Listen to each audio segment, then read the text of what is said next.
আর যদি পাউরুটি থাকে সহজেই কিন্তু এই নাস্তাটা তৈরি করতে পারবেন। তো প্রথমে এটার জন্য পুর তৈরি করে নিচ্ছি। এটা শীতকালীন, এখানে আমি সবজি নিয়েছি ফুলকপি, সিম, গাজর, চাইলে আলু দিতে পারেন। এগুলো একটু রান্না করে নিয়েছি, মানে পেঁয়াজ দিয়ে ভেজে নিয়েছি।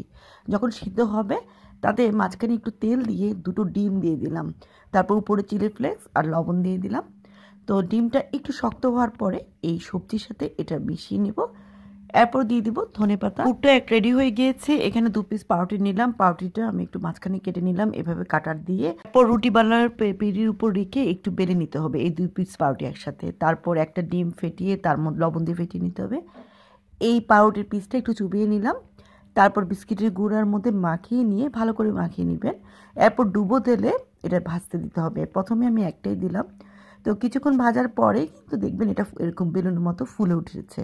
তারপর একটু সময় নিয়ে ভাজবেন, তাহলে অনেকক্ষণ শক্ত থাকে। এখানে মেয়োনিজের সাথে সস নিয়ে নিলাম, টমেটো সস এবং চিলি সস। তারপর একটু চিলি ফ্লেক্স দিলেও দেওয়া যেতে পারে, সেই সবজির সাথে মিশিয়ে নিলাম।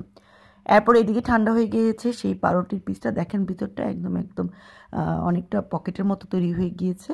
তারপর এটার মধ্যে সেই মেয়োনিজের অংশটুকু আমি একটু রেখেছিলাম, একটু মাখিয়ে নিয়ে তারপর এখানের মধ্যে আমি একটু সাজানোর জন্য একটু ধনেপাতা দিয়ে আর বাকি সবজিগুলো এখানে দিয়ে দিলাম। ব্যাস রেডি কিন্তু এটা।